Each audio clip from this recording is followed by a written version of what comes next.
विद्यार्थी मित्रांनो, मराठी या विषयाचा अभ्यास करत असताना आपल्याला 5वी ते 12वीपर्यंत तसेच स्पर्धा परीक्षांना मराठी व्याकरणामध्ये समास या घटकावर वेगवेगळ्या प्रश्नांची उत्तरे द्यायची असतात। आज आपण समास म्हणजे काय, समास व समासाचे प्रकार आणि समासाच्या प्रकारांचे उपप्रकार या सविस्तर व्हिडिओच्या माध्यमातून अभ्यासणार आहोत। हा व्हिडिओ शेवटपर्यंत पहा, चॅनल सबस्क्राईब करा। समास म्हणजे काय, तर समास म्हणजे शब्दांची काटकसर करून एकच शब्द किंवा जोडशब्द तयार करण्याच्या प्रकारास समास असे म्हणतात। समासामध्ये जो नवीन शब्द तयार होतो त्या तयार होणाऱ्या शब्दाला सामासिक शब्द म्हणतात आणि या शब्दाची फोड करून दाखविण्यास विग्रह असे म्हणतात। समास म्हणजे काय, सामासिक शब्द म्हणजे काय, विग्रह म्हणजे काय हे अभ्यासल्यानंतर आता आपण समासाचे 4 मुख्य प्रकार कोणते आहेत हे समजून घेऊया। पहिला प्रकार आहे तत्पुरुष समास, दुसरा प्रकार अव्ययीभाव समास, तिसरा प्रकार द्वंद्व समास आणि चौथा प्रकार बहुव्रीही समास। समासाच्या या 4ही प्रकारांची त्यांच्या उपप्रकारांची सविस्तर, सखोल आणि सहज सोप्या भाषेतील माहिती आज आपण या व्हिडिओमध्ये पाहणार आहोत। अव्ययीभाव समासामध्ये प्रथम पद प्रधान असते, तत्पुरुष समासात द्वितीय पद प्रधान असते, बहुव्रीही समासामध्ये पहिले आणि दुसरे दोन्ही पदे प्रधान नसतात, तर द्वंद्व समासामध्ये पहिलं आणि दुसरं अशी दोन्ही पदे प्रधान असतात। समासाचा पहिला आणि मुख्य प्रकार आहे तत्पुरुष समास। तत्पुरुष समास आणि तत्पुरुष समासाचे काही उपप्रकार आता आपण सुरुवातीला अभ्यासूया। तत्पुरुष समास, तत्पुरुष समासामध्ये दुसरे पद हे प्रधान असते।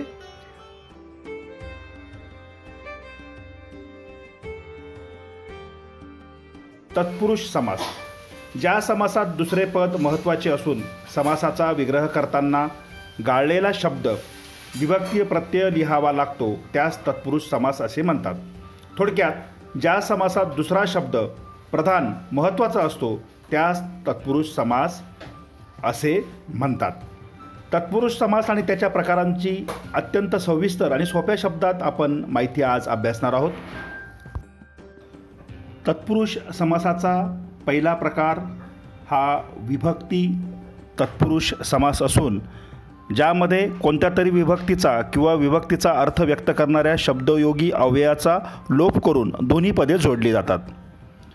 विभक्ती तत्पुरुष समास, ज्या तत्पुरुष समासात कोणत्या तरी विभक्तीचा अर्थ व्यक्त करणाऱ्या शब्दयोगी अव्ययाचा लोप करून दोन्ही पदे जोडली जातात त्यास विभक्ती तत्पुरुष समास म्हणतात। उदाहरणार्थ सुखप्राप्त सुखाला प्राप्त, दुःखप्राप्त दुःखाला प्राप्त, तोंडपाठ तोंडाने पाठ, भक्तिवश भक्तीने वश, बुद्धी जड बुद्धीने जड। दुसरा प्रकार आता आपण अभ्यासू। तत्पुरुष समासाचा दुसरा प्रकार अलुक तत्पुरुष। अलुक तत्पुरुष यामध्ये पूर्वपदाचा विभक्ती प्रत्यय लोप करावा लागतो। अलुक तत्पुरुष समास, तत्पुरुष समास तयार करताना पूर्वपदाचा विभक्ती प्रत्यय लोप करावा लागतो, परंतु ज्या तत्पुरुषात पूर्वपदाच्या सप्तमीच्या ई विभक्ती प्रत्ययाचा लोप होत नाही त्यास अलुक तत्पुरुष। अलुक म्हणजे काय, तर विद्यार्थी मित्रांनो, अलुक म्हणजे लोप न पावणारे, जो लोप पावत नाही तो अलुक। उदाहरणार्थ पंकेरुह ए अ अधिक ई, दुसरा कर्मणी प्रयोग, तिसरा कर्तरी प्रयोग ई, चौथा तोंडी लावणे मराठीतील उदाहरण ई, पाचवा अग्रेसर याची जी फोड आहे ती अ अधिक ई आणि 6वा युधिष्ठिर। अलुक तत्पुरुष समासामध्ये पूर्वपदाच्या सप्तमीच्या ई विभक्ती प्रत्ययाचा लोप होत नाही म्हणून त्यास अलुक तत्पुरुष असे म्हणतात। तत्पुरुष समासाचा पुढचा प्रकार उपपद तत्पुरुष, ज्याला आपण कृदंत तत्पुरुष असेही म्हणतो, ज्यामध्ये दुसरे पद हे प्रधान असते व ते धातुसाधित म्हणजेच कृदंत असते व ते स्वतंत्रपणे क्रियापद म्हणून वापरता येत नाही। बघा आता याची व्याख्या आपण अभ्यासूया। उपपद तत्पुरुष ज्या तत्पुरुष समासातील दुसरे पद हे प्रधान असते व ते कृदंत असते व ते स्वतंत्रपणे क्रियापद म्हणून वाक्यात वापरता येत नाही त्यास उपपद किंवा कृदंत तत्पुरुष समास म्हणतात. उदाहरणार्थ नीरज निरात जन्मणारा. पंकज पंकज म्हणजे पंकात चिखलात जन्मणारे. तिसरा कुंभकार कुंभ करणारा. चौथा जलद जल देणारे.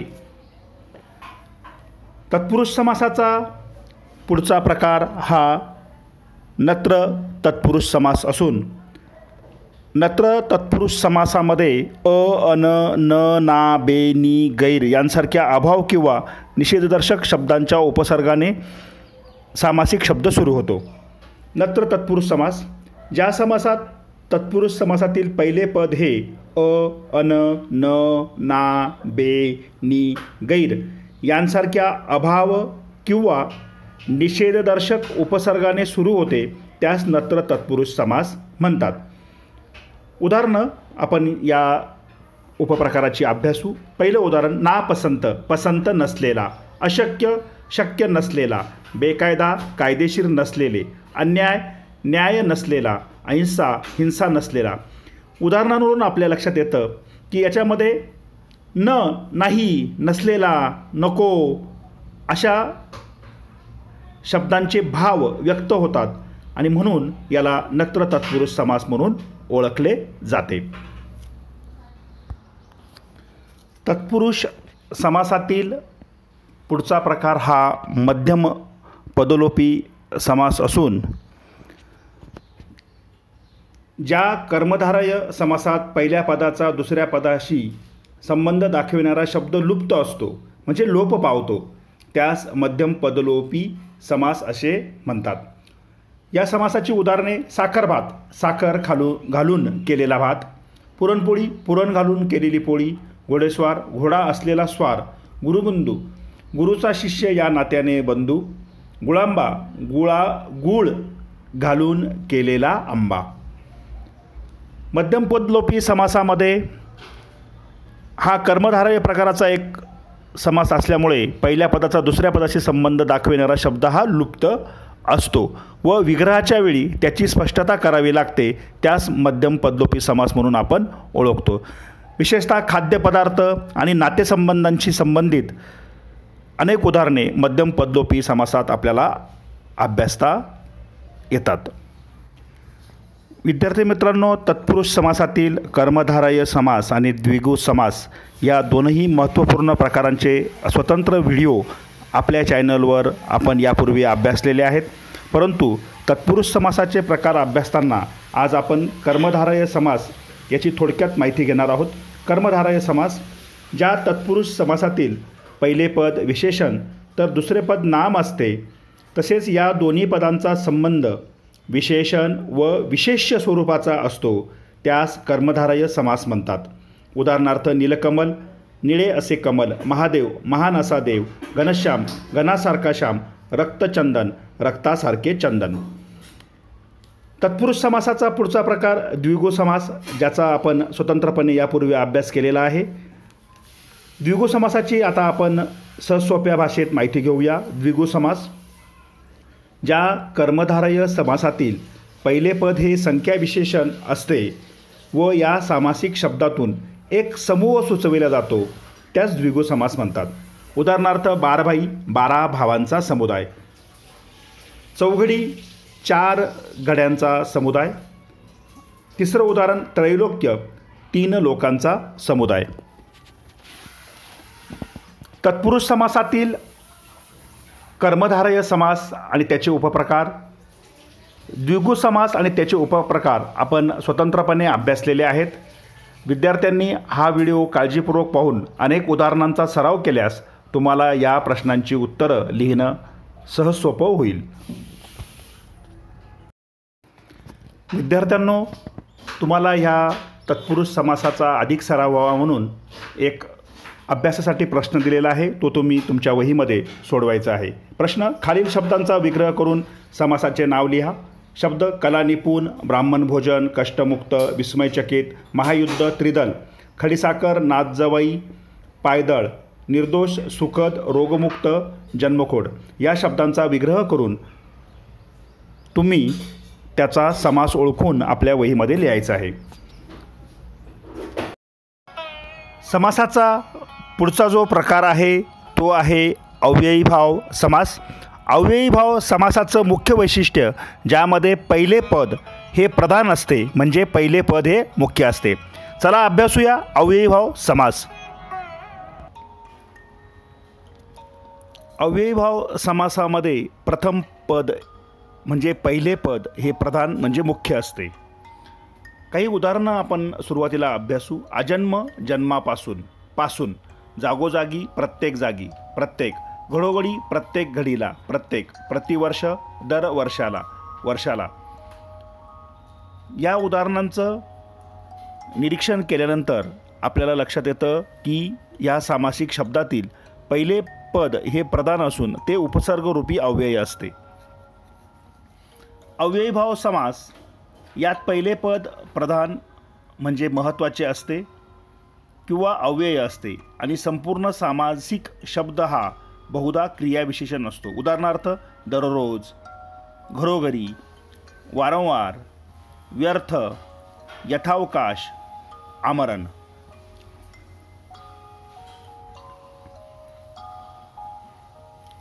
अव्ययीभाव समासाची काही वैशिष्ट्ये आता आपण समजून घेऊ. पहिलं, या समासातील पहिले पद प्रधान असून ते उपसर्गरूपी अव्यय असते. हे उपसर्ग संस्कृत, मराठी व फारसी भाषेतील असतात. दुसरं वैशिष्ट्य, या सामासिक शब्दाचा वापर क्रिया विशेषणासारखा केला जातो. तिसरं वैशिष्ट्य, संस्कृतमधील शब्दात पहिले अव्यय असते व दुसरा शब्द विशेषण किंवा नाम असतो, परंतु मराठीत उदाहरणात मात्र शब्दांची पुनरावृत्ती होते व दोन्ही नामेच असतात. अव्ययीभाव समासाचं चौथं वैशिष्ट्य, हे शब्द बहुधा स्थळ, काळ आणि रीतिवाचक असतात. अव्ययीभाव समासाचे 3 गट पडतात. हे 3 गट त्यांच्या वैशिष्ट्यांप्रमाणे पडतात. पहिलं, आ, यथा, प्रति हे संस्कृत भाषेतील उपसर्ग लागून तयार झालेले शब्द.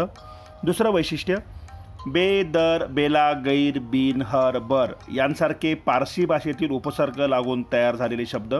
तिसरं वैशिष्ट्य, मराठी भाषेतील द्विरुक्ती होऊन तयार झालेले शब्द. पहिलं वैशिष्ट्य, आ, यथा, प्रति हे संस्कृत भाषेतील उपसर्ग लागून तयार झालेले शब्द. अजन्म, जन्मापासून, कालवाचक. यथाक्रम, क्रमाप्रमाणे, रीतिवाचक. आमरण, मरेपर्यंत, कालवाचक. यथाविधी, विधीप्रमाणे, रीतिवाचक. दुसरं, बे, दर, बेला, गैर, बिन, हर, बर यांसारखे पारसी भाषेतील उपसर्ग लागून तयार झालेले शब्द. त्यामध्ये बघा उदाहरणं, दरसाल, प्रत्येक वर्षी, कालवाचक. बेशक, शंका न घेता, रीतिवाचक. गैरहजर, हजेरीशिवाय, रीतिवाचक. बिनचूक, चुकीशिवाय हा देखील रीतिवाचक सामासिक शब्द आहे. याचाच अर्थ असा की पारसी भाषेतील उपसर्ग लागून तयार झालेल्या सामासिक शब्दांचा अव्ययीभाव समास हा स्वतंत्र गट आहे. तिसरा गट, ज्यामध्ये मराठी भाषेतील द्विरुक्ती होऊन तयार झालेले शब्द असतात. ही सुद्धा अव्ययीभाव समासाची उदाहरणे आहेत. घरोघरी, प्रत्येक घरी, स्थलवाचक. वारंवार, प्रत्येक वारी, कालवाचक. पानोपानी, प्रत्येक पानात, स्थलवाचक. दिवसेंदिवस, प्रत्येक दिवशी, कालवाचक. विद्यार्थी मित्रांनो, तुम्ही यामध्ये सहज लक्षात ठेवावं की संकीर्ण अव्ययीभाव ज्यामध्ये 2 वेगवेगळ्या भाषेतील शब्द एकत्र येतात आणि दुसरा यावनी अव्ययीभाव यात फारसी व अरबी सामासिक शब्द मोडतात, जसं गैरकायदा, बरहुकूम, हर वक्त असे. आता अव्ययीभाव समासाची काही उदाहरणे तुम्हाला अभ्यासासाठी दिलेली आहेत. तुम्ही खालील सामासिक शब्दांचा विग्रह करून समास ओळखायचा आहे. पहिला शब्द हर दिवस, दुसरा हरगडी, तिसरा गैरफायदा, चौथा गल्लोगल्ली, पाचवा यथावकाश, सहावा बरहुकूम आणि सातवा दारोदार या शब्दांचा विग्रह करून समास ओळखायचा आहे. समासाचा तिसरा प्रकार द्वंद्व समास. द्वंद्व समासाचे मुख्य वैशिष्ट्य म्हणजे यात दोन्ही पदे प्रधान म्हणजे महत्त्वाची असतात. आता आपण द्वंद्व समास म्हणजे काय आणि त्याचे जे उपप्रकार आहेत त्यांचा बारकाईने विचार करूया. द्वंद्व समास आणि त्याचे प्रकार ह्या व्हिडिओमध्ये आपण समजपूर्वक समजून घेऊया.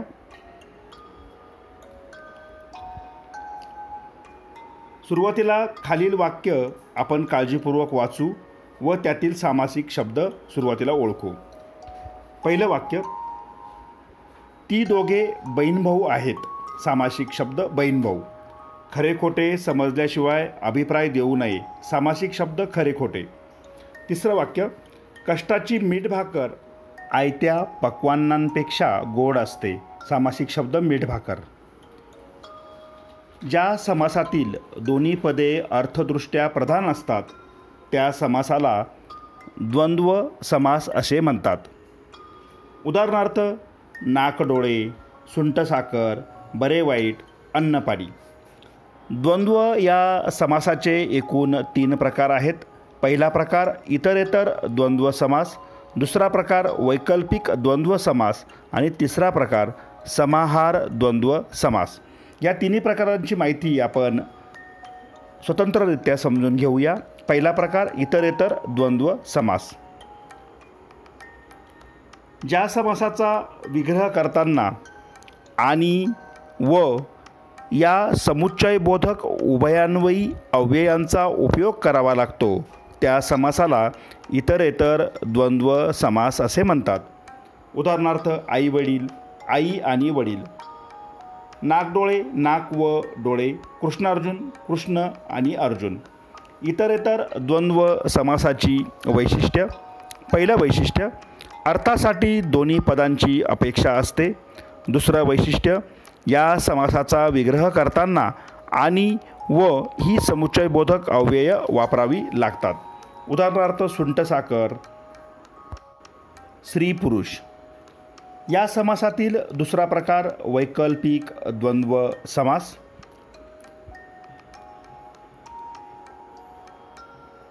वैकल्पिक द्वंद्व समासामध्ये ज्या समासाचा विग्रह करताना किंवा, अथवा, वा या विकल्पबोधक उभयान्वयी अव्ययाचा उपयोग करावा लागतो त्यास वैकल्पिक द्वंद्व समास असे म्हणतात. उदाहरणार्थ, बरे वाईट, बरे किंवा वाईट. सत्यासत्य, सत्य किंवा असत्य.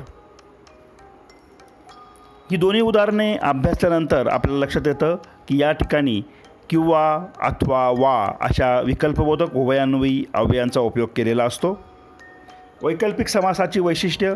पहिलं, दोन्ही पदांपैकी एकाचीच अपेक्षा असते. दुसरं, समासाचा विग्रह करताना किंवा, अथवा, वा यांपैकी एखादे विकल्पबोधक उभयान्वयी अव्यय वापरावे लागते. उदाहरणार्थ, सभेला 4-5 माणसेच उपस्थित होती. 4-5, 4 वा 5.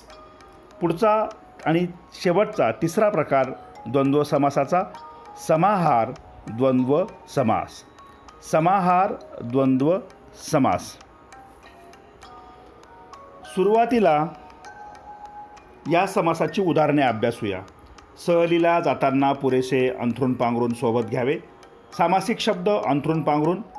अंथरूण पांघरूण म्हणजे अंथरण्यासाठी व पांघरण्यासाठी लागणाऱ्या वस्तू व इतर कपडे.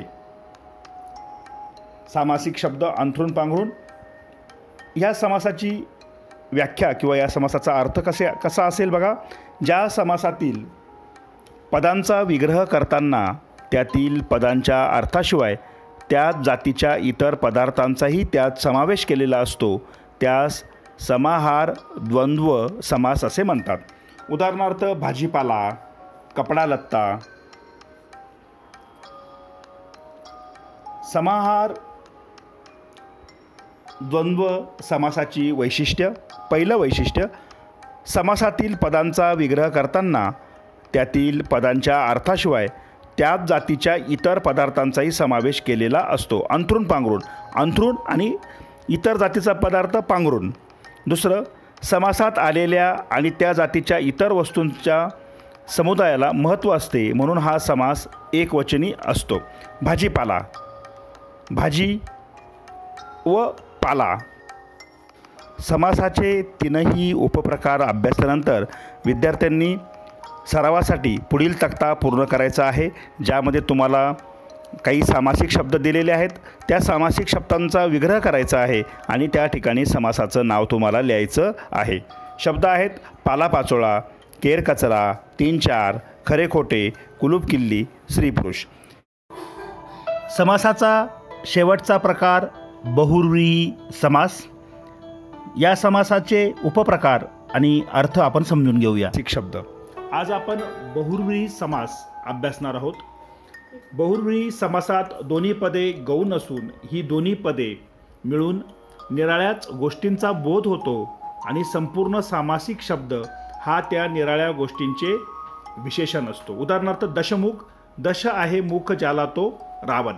वक्रतुंड, वक्र आहे तोंड ज्याचे तो गणपती. निर्धन, गेलेले आहे धन ज्याच्यापासून तो निष्कांचन.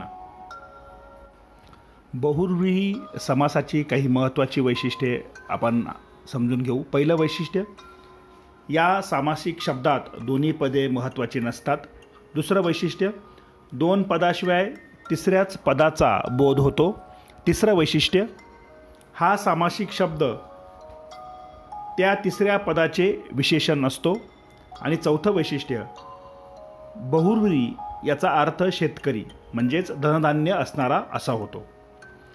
बहुव्रीही समासाचे 4 प्रकार पडतात. पहिला प्रकार विभक्ती बहुव्रीही समास, ज्यामध्ये 2 उपप्रकार समानाधिकरण आणि व्याधिकरण. दुसरा प्रकार नत्र बहुव्रीही समास. तिसरा प्रकार सह बहुव्रीही समास आणि चौथा प्रकार प्रादी बहुव्रीही समास. पहिल्या प्रकारामध्ये विभक्ती बहुव्रीही समासामध्ये समानाधिकरण आणि व्याधिकरण हे 2 उपप्रकार पडतात. या दोन्ही उपप्रकारांची ओळख आता आपण करून घेऊया. पहिला प्रकार विभक्ती बहुव्रीही समासातील समानाधिकरण. विग्रह करताना यातील दोन्ही पदे एकाच विभक्तीमध्ये असतात. जसे लक्ष्मीकांत, लक्ष्मी आहे कांता ज्याची तो म्हणजे विष्णू प्रथमा. दुसरं उदाहरण नीलकंठ, नील आहे कंठ ज्याचा तो म्हणजे शंकर प्रथमा. पांडुरंग, पांडुर आहे रंग ज्याचा असा तो म्हणजे विठ्ठल आणि प्रथमा. या उदाहरणांवरून आपल्याला लक्षात येतं की विग्रह करताना यातील दोन्ही पदे एकाच विभक्तीत येतात. या तीनही उदाहरणांमध्ये आपल्याला हे दिसून आलेले आहे. दुसरा प्रकार व्याधिकरण. विग्रह करताना दोन्ही पदे भिन्न विभक्तीत असतात. उदाहरणार्थ बघा, सुधाकर, सुधा आहे करात असा तो चंद्र प्रथमा आणि सप्तमी. गजानन, गजाचे आहे आनन ज्याला तो गणेश, ज्यामध्ये षष्ठी आणि प्रथमा या 2 विभक्ती आहेत. दुसरा प्रकार नत्र बहुव्रीही समास. ज्या बहुव्रीही समासाचे पहिले पद अ, अन, न, नी असे नकारदर्शक असेल त्यास नत्र बहुव्रीही समास म्हणतात. उदाहरणार्थ अनंत, नाही अंत ज्याला तो नास्तिक, नाही आस्तिक असा तो.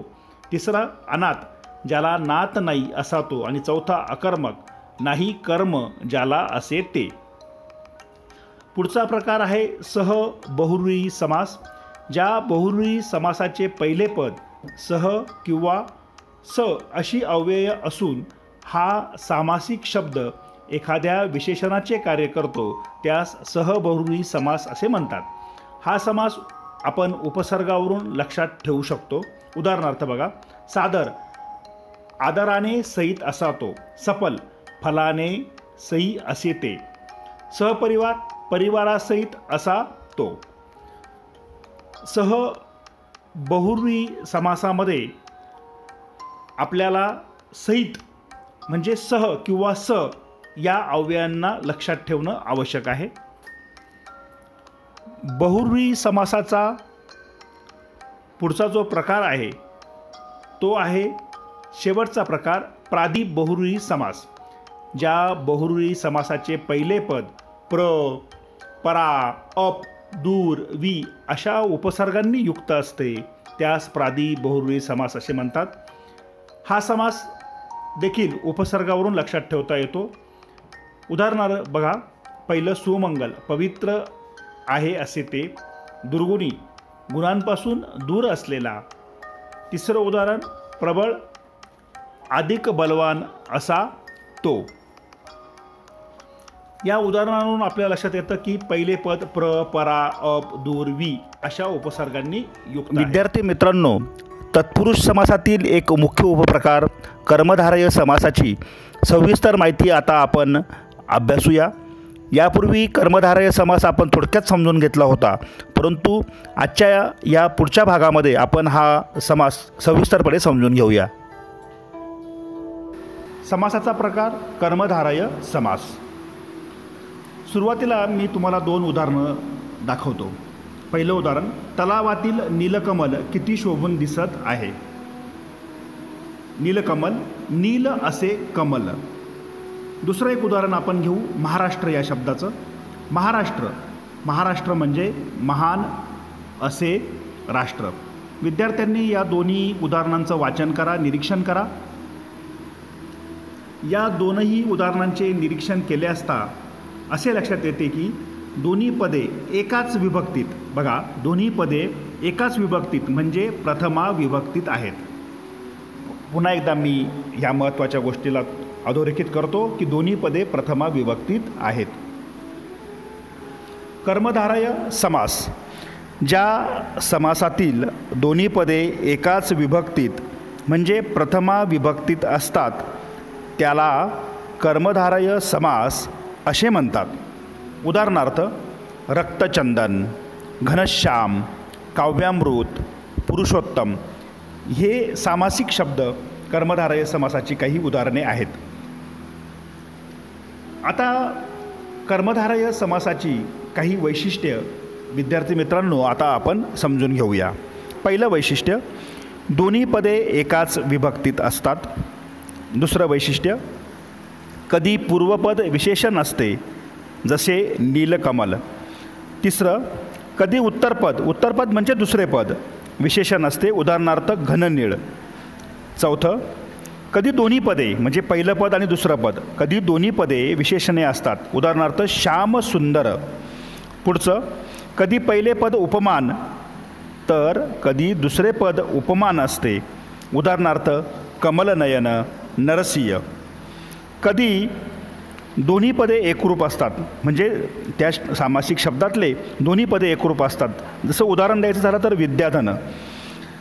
अशा पद्धतीने कर्मधारय समास आणि त्याची काही उदाहरणे आपण अभ्यासली.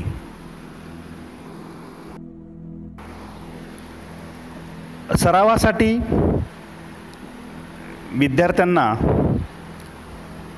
काही उदाहरणे या ठिकाणी दिलेली आहेत. त्या उदाहरणांचा म्हणजे सामासिक शब्दांचा विग्रह करून लिहायचा आहे. रक्तचंदन, रक्तासारखे चंदन. पितांबर, पिवळे असे वस्त्र. वेषांतर, दुसरा वेश. भाषांतर, अन्य भाषा. हिरवागार, खूप हिरवा. पुढचं 6वं उदाहरण, लालभडक, खूप लाल.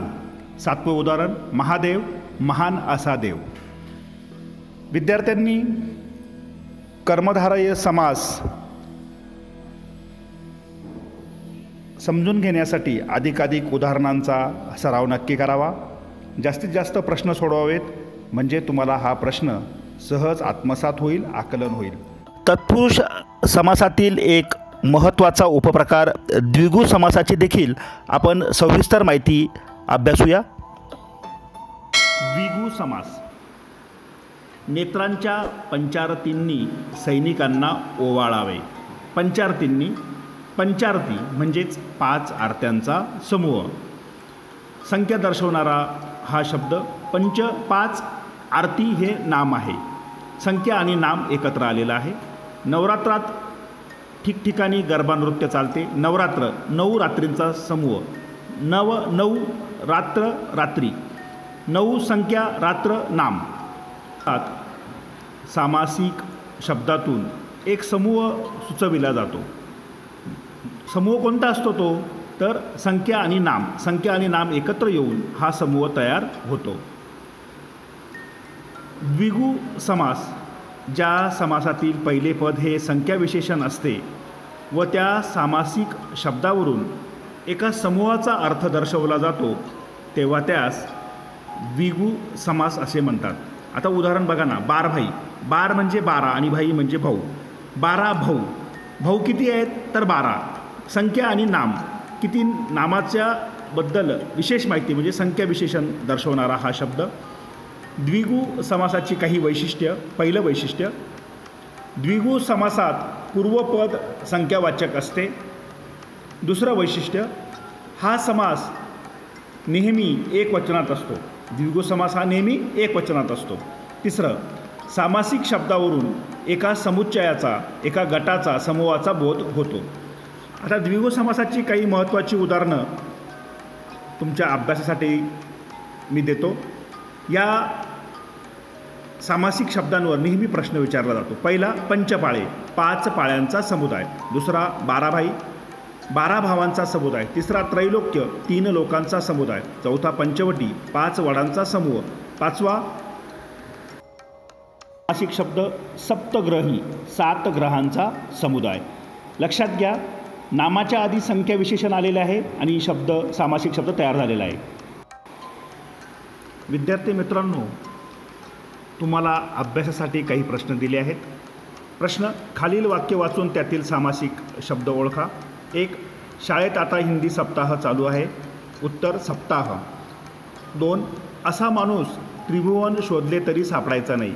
या वाक्यातील सामासिक शब्द त्रिभुवन. तिसरं, इतिहासात बारभाई कारस्थान प्रसिद्ध आहे. सामासिक शब्द बारभाई. या तिन्ही वाक्यांमध्ये द्विगु समास आहे. समास आणि समासाचे प्रकार आपण सविस्तरपणे आणि सहजसोप्या भाषेत समजून घेतली. 5वी ते 12वीपर्यंतच्या विद्यार्थ्यांना तसेच कोणत्याही प्रकारची स्पर्धा परीक्षा देण्यासाठी समास आणि समासाच्या प्रकारांवर नेहमी प्रश्न विचारले जातात, तेव्हा हा व्हिडिओ तुम्हाला खूपच मार्गदर्शनपर ठरेल. विद्यार्थ्यांनी आपले चॅनल सबस्क्राईब करा, व्हिडिओला लाईक व शेअर करा. धन्यवाद.